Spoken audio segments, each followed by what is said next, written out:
saya bersyukur 2 kali jadi wapres. Mudah-mudahan di masa datang ada kami yang lebih baik dari saya. Itu aja. Di 2024 pilih pemimpin yang ngerti tentang apa yang dirasakan oleh rakyat. Setuju? Pemimpin yang mikirin rakyat itu kelihatan, dari mukanya itu kelihatan, dari penampilannya itu kelihatan, banyak kerutan di wajahnya karena mikirin rakyat. Ada juga yang mikirin rakyat sampai rambutnya putih semua, ada.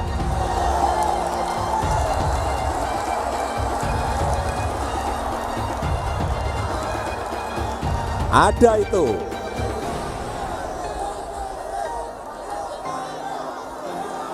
Saya ulang, jadi pemimpin yang mikirin rakyat itu kelihatan dari penampilannya, dari kerutan di wajahnya.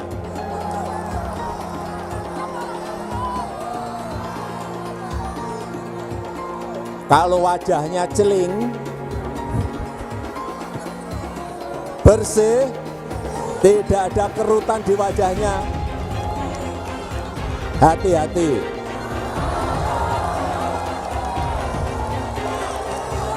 Saya ulangi, pembangunan yang sudah kita lakukan, reputasi global yang sudah kita peroleh harus kita lanjutkan. Setuju?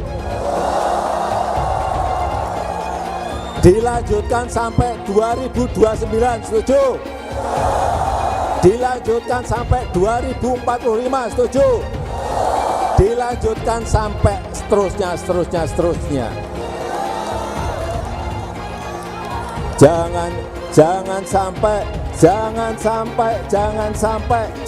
sampai kita memilih pemimpin yang nanti hanya senangnya duduk di istana yang AC-nya dingin.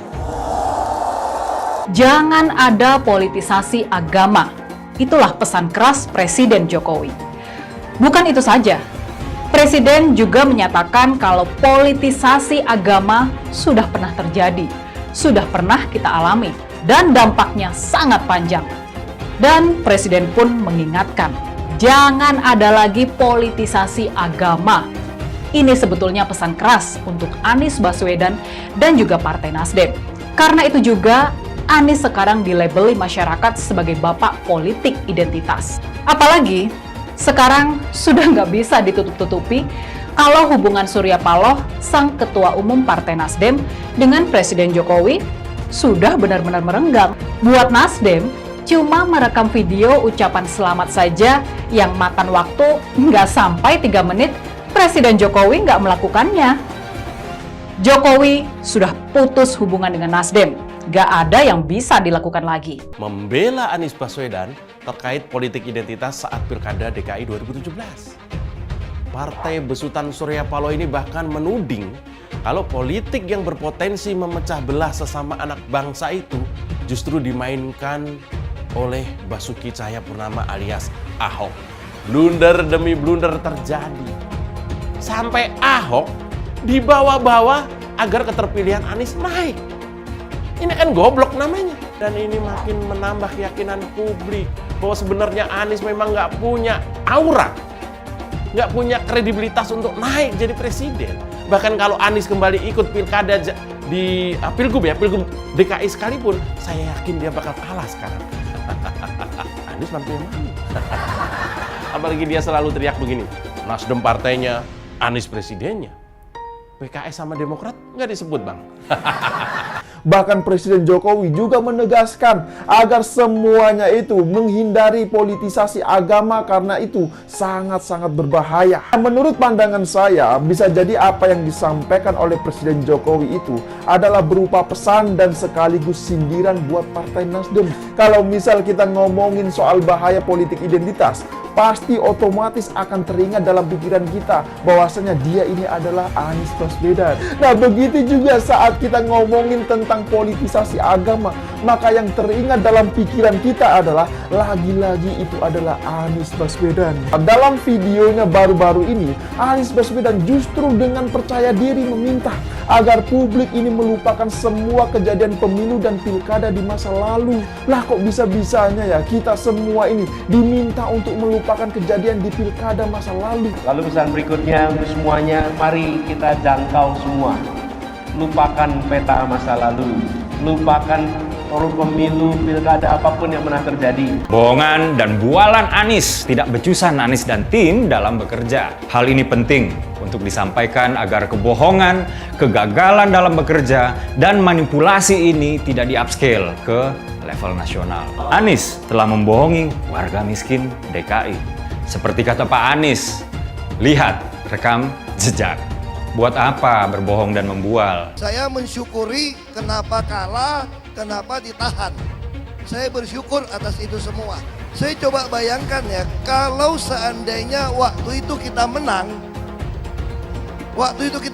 gitu ya, hari ini belum tentu kita bisa nikmati seperti ini. Kita bersyukur 5 tahun Tuhan izinkan kasih ke orang yang pintar ngomong untuk kerja. Coba kalau kita bayangkan gitu ya, kalau kemarin saya masih jadi gubernur, ini saya udah turun ini. Tapi yang pintar ngomong itu dikira orang hebat kan?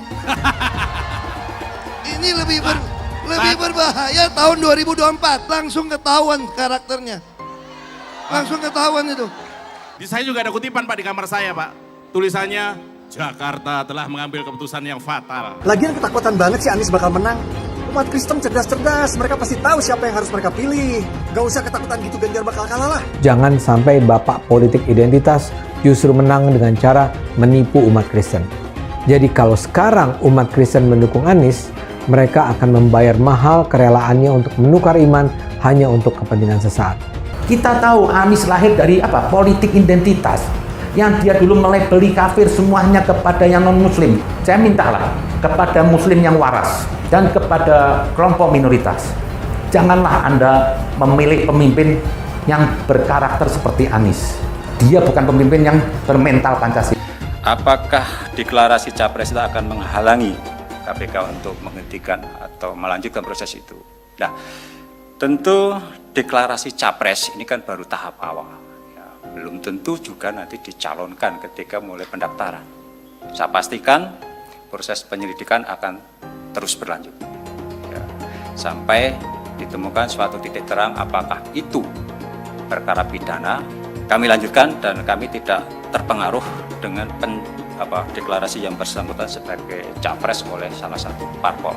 Kalau dengan Partai Nasdem memilih Anies, Anies no. Anies no? Anies no. Bapak dukung siapa kalau bukan Anies? Ganjar yes. Oh, Pak Ganjar Pranowo? Iya betul. Anies itu apa? Ya kita bisa lihat ya record-nya. Ya pekerjaan-pekerjaannya dia. Bapak tidak terlalu bersimpati dengan Pak Anies? Ya, dia Anies tuh Pak Anies tuh gubernur ayat ya. Janji kampanye gubernur yang diimplementasikan tidak terrealisasi. Misalnya DP 0 rupiah, program OKOC, naturalisasi sungai, termasuk program mandeknya program air bersih, mandeknya program sampah, dan yang terakhir dan yang sangat penting menurut catatan kami adalah tidak berkualitasnya pelayanan publik. Salam. Izinkan saya menyampaikan rasa syukur bahwa berkat atas izin Tuhan Yang Maha Kuasa, dan semoga hari ini menjadi hari bersejarah yang kita akan ingat dalam perjalanan hidup kita. Anies Baswedan mengunjungi gereja. Yang membuat saya aneh itu justru pernyataan dari pendeta dari gereja yang bersangkutan. Malah menobatkan Anies Baswedan sebagai bapak kesetaraan. Tidak layak seorang Anies menyandang gelar bapak kesetaraan. Jangan Pak Pendeta ini mencoba menyesatkan masyarakat, mencoba memanipulasi sejarah. Jangan yang hitam dikatakan putih, Pak Pendeta.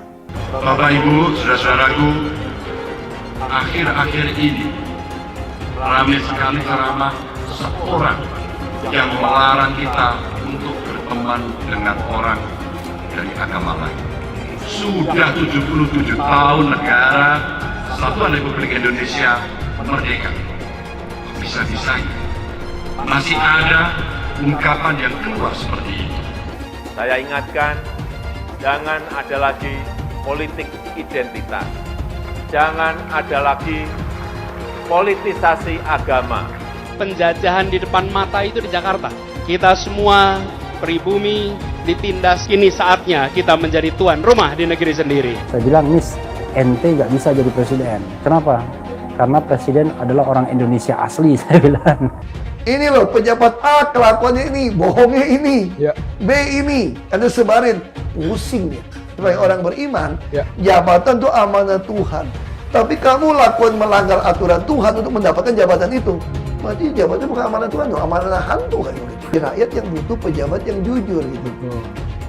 Terus saya tanya, kenapa mau pilih saya? Ya kamu jujur. Nah, sama kayak korupsi gitu kan. Ketahuan arus orang marah-marah gak kepilih, ya sudah. Kan saya kan cuma 2 aja.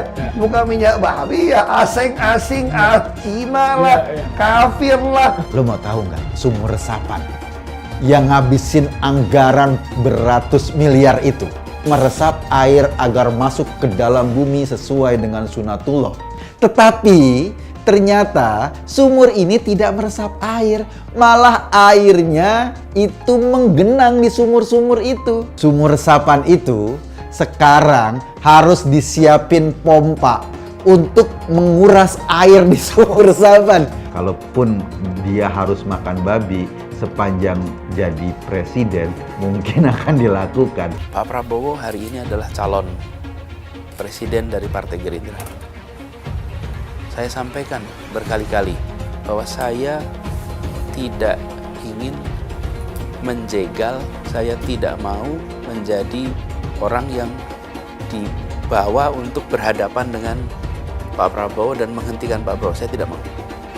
Dan saya katakan itu kepada siapapun yang datang kepada saya untuk berbicara tentang calon presiden. Yang nanti anak saya dan anak-anak saya akan ingat itu.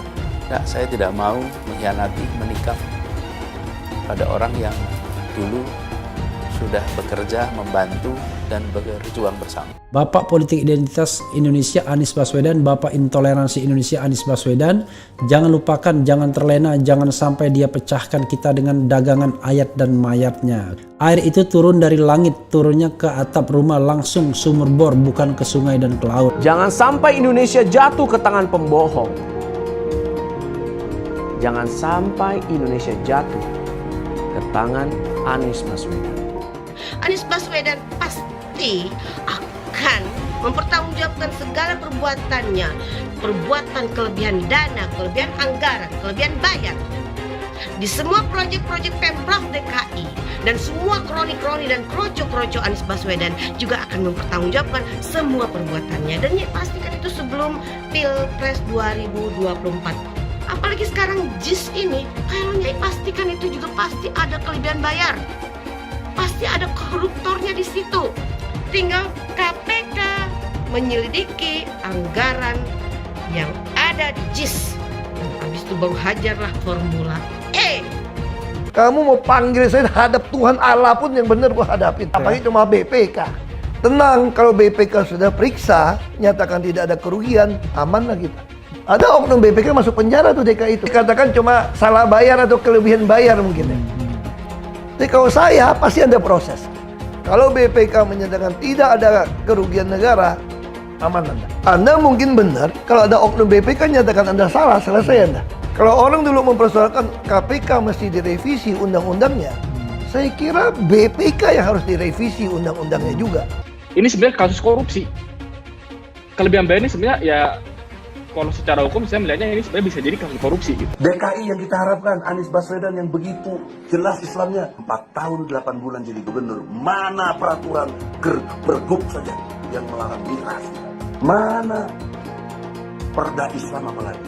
Yang akhirnya tidak berani juga menegakkan hukum Islam. Banjir tetap banjir, macet tetap macet, kriminalitas Jakarta.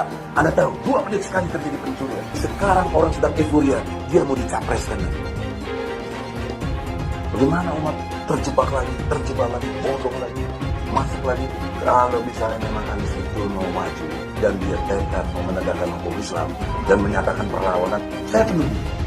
Tapi dia tidak lakukan itu. Jangan hanya konsentrasi pada pembangunan benda-benda mati yang indah difoto dan bisa ditunjukkan dalam 5 tahun hasilnya. Kalau kita mau menilai sebuah janji, maka lihat janjinya atau lihat kenyataannya. Dulu janjinya apa ya? Dan ini melawan sunatullah. Kenapa? Air itu turun dari langit ke bumi, bukan ke laut. Harusnya dimasukkan ke dalam bumi, masukkan tanah. Di seluruh dunia air jatuh itu dimasukkan ke tanah. Bukan dialirkan pakai gorong-gorong raksasa ke laut. Jakarta telah mengambil keputusan yang fatal. Bukan banjir, itu memang parkir air. Bukan banjir, itu memang parkir air. Masyarakat berkeliling dengan membawa toa untuk memberitahu semuanya, termasuk sirine. DKI Bond 82 miliar. Apa alat transportasi yang dimiliki oleh hampir setiap orang? Alat transportasi yang dimiliki semua orang adalah kaki. Kalau seandainya orang Jakarta percaya Pak Anies jadi gubernur pun, saya berani jamin kok dia akan lakukan normalisasi yang sama seperti saya lakukan kok. Nggak usah bohong lah. Ketika air sampai di muara, maka siap untuk dipompa ke laut. Iblis hanya menggoda orang yang beriman. Makanya jarang-jarang orang kafir kerasukan setan. Yang kerasukan setan itu orang baik-baik. Jarang, saya belum pernah nengok Cina kerasukan setan. Pernah tak Ahok itu kerasukan setan? Enggak, setannya juga. Karena sesama setan dilarang saling menggoda. Karena di salib itu ada jin kafir. Haleluya. Kepalanya ke kiri apa ke kanan?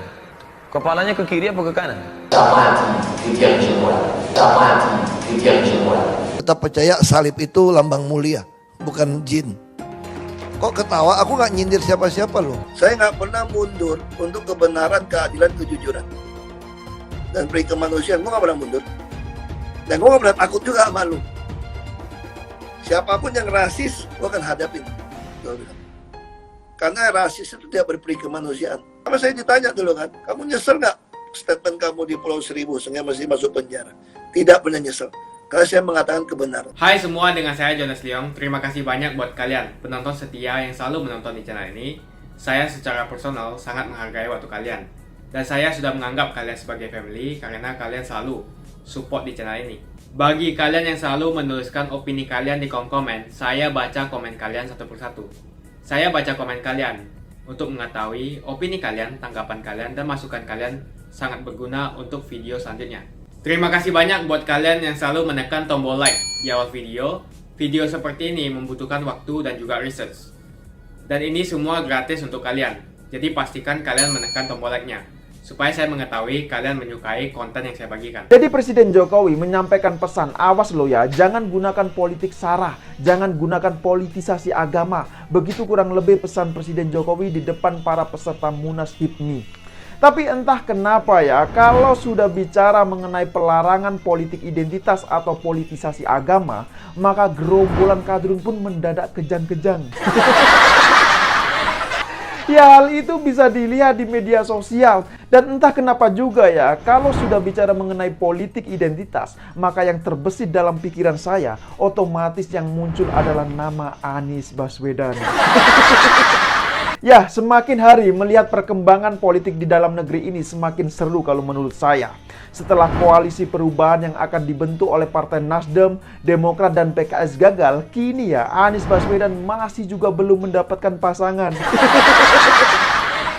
Bahkan kemarin Anies Baswedan ini baru saja menghadap Surya Paloh untuk melaporkan hasil dari safari politik ke berbagai daerah. Nah, kalau sudah begini, maka akan semakin kelihatan mana yang bohir dan mana yang jongos partai. Ya, sepertinya mereka alergi dengan narasi-narasi tersebut. Begitu juga ketika kita bicara soal terorisme dan radikalisme. Ya, mungkin bisa jadi karena mereka secara tidak langsung sudah merasa bahwa mereka adalah bagian dari perilaku politik identitas atau politisasi agama. Makanya ketika orang lain bicara mengenai pelarangan politisasi agama dan politik identitas, maka mereka pun seperti sedang kesurupan. Entah kenapa mungkin nama Anies Baswedan ini sudah identik dengan yang namanya politik identitas. Jujur saja saya nggak tahu apakah ini cuma perasaan saya saja atau jangan-jangan ya teman-teman yang sedang menonton konten saya ini juga merasakan hal yang sama. Dan anehnya lagi adalah kalau kita bicara soal politik identitas atau politisasi agama, maka pasti gerombolan kadrun ini pada kelojotan. Ya, sekarang coba perhatikan saja, bahkan ketika kita bicara soal terorisme dan radikalisme, kelompokan kadrun juga pasti lagi-lagi emosi. Entah mengapa mereka ini gampang sekali emosi. Makanya tidak heran apabila banyak sekali kebrutalan-kebrutalan yang dipertontonkan ketika Pilkada DKI Jakarta pada tahun 2017 lalu. Ya, memang jejak hitam Anies Baswedan di Pilkada DKI Jakarta tahun 2017 lalu sangat-sangat sulit untuk dilupakan. Masih teringat jelas di pikiran kita semua bagaimana jenazah seorang nenek Hindun diancam tidak diurus dan disolatkan. Kemudian bagaimana masjid-masjid dan musola banyak dipenuhi oleh spanduk-spanduk bernada ancaman. Coba bayangkan, apa nggak ngeri jika hal itu terjadi di 2024 nanti?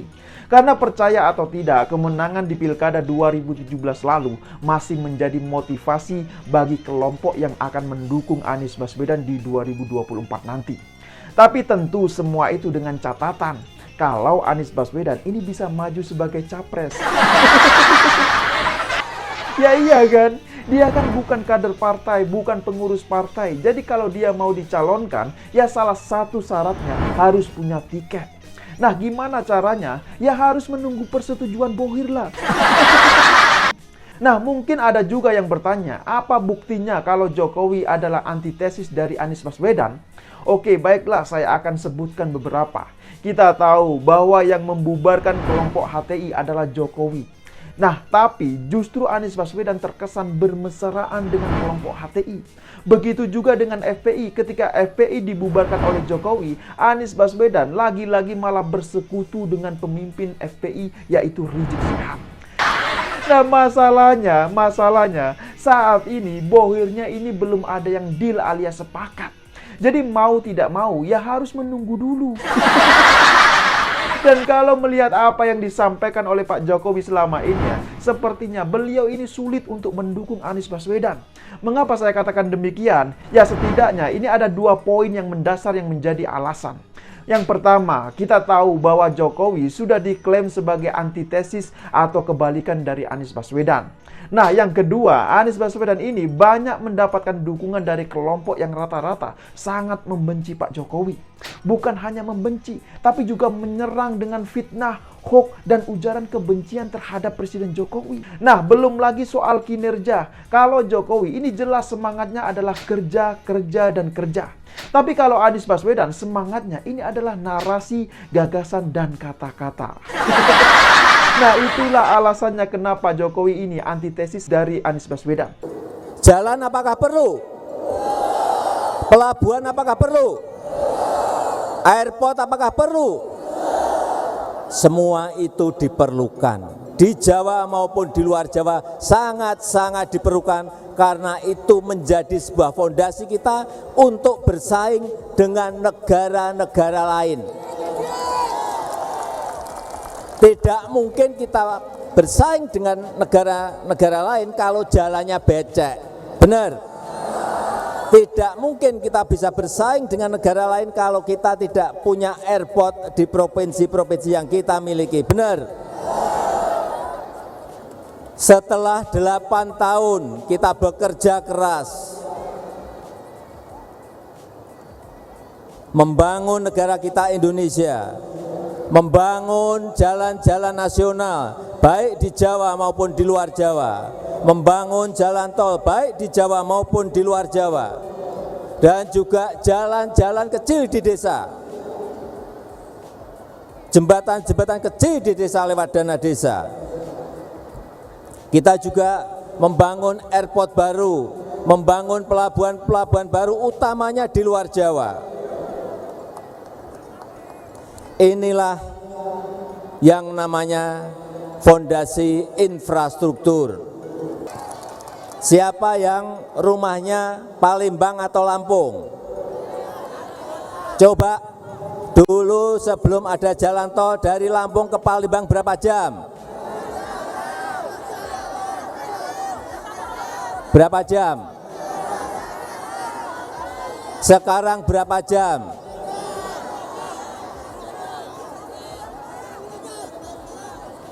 Bisa separuhnya, karena kecepatan, oleh sebab itu kecepatan logistik, kecepatan mobilitas orang dan barang itu bisa dipercepat.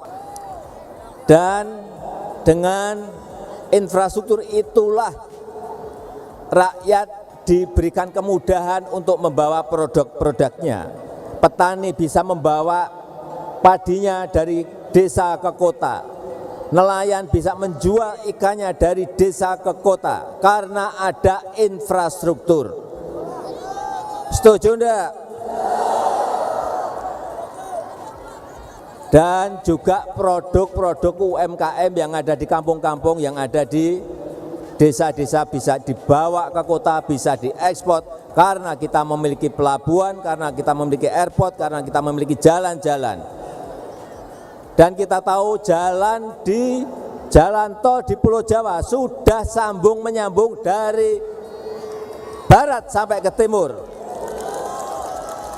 Kurang sedikit saja di Banyuwangi. Nanti tahun ini insya Allah akan tahun 2023 insya Allah akan dikejar untuk segera diselesaikan.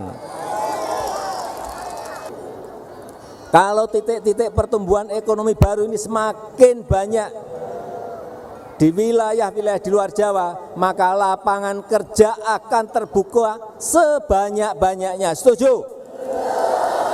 Karena problem besar kita adalah lapangan kerja. Kenapa? Karena penduduk kita ini gede sekali, banyak sekali. 278 juta penduduk kita. Inilah yang menyebabkan ekonomi di daerah bertumbuh. Pembangunan infrastruktur besar-besaran selama 8 tahun, hasilnya mulai kita rasakan, tetapi akan lebih dirasakan itu 5 atau 10 tahun yang akan datang. Itu akan dirasakan oleh anak cucu kita. Inilah yang kita siapkan mulai dari sekarang, fondasi penting bagi membangun negara kita menjadi negara maju. Sekarang kelihatan di negara-negara lain sekarang sulit semuanya. Dunia sekarang ini sangat sulit semuanya. Harga-harga semuanya naik sampai 2 kali lipat, 50%. Tetapi di negara kita bisa kita kendalikan dengan baik.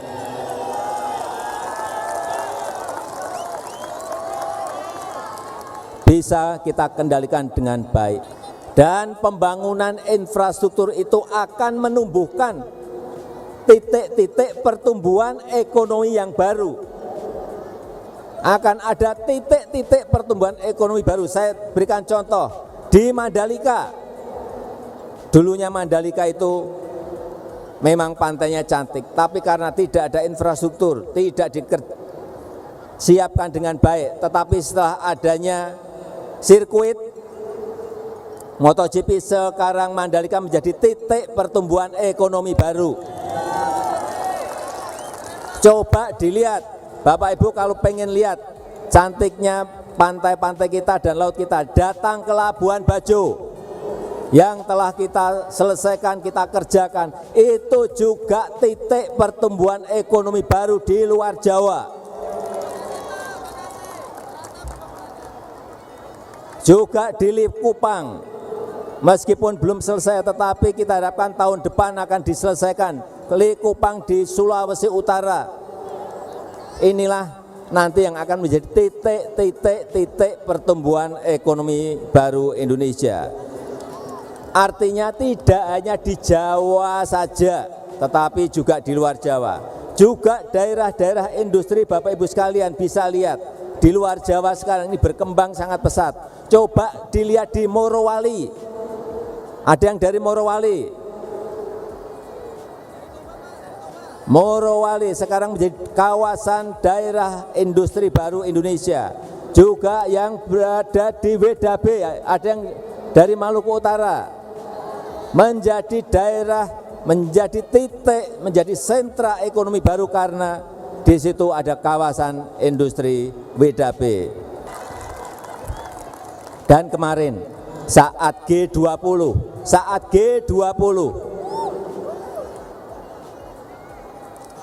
Indonesia dikatakan oleh managing directornya AMF, Indonesia adalah titik terang ekonomi dunia di tengah kesuraman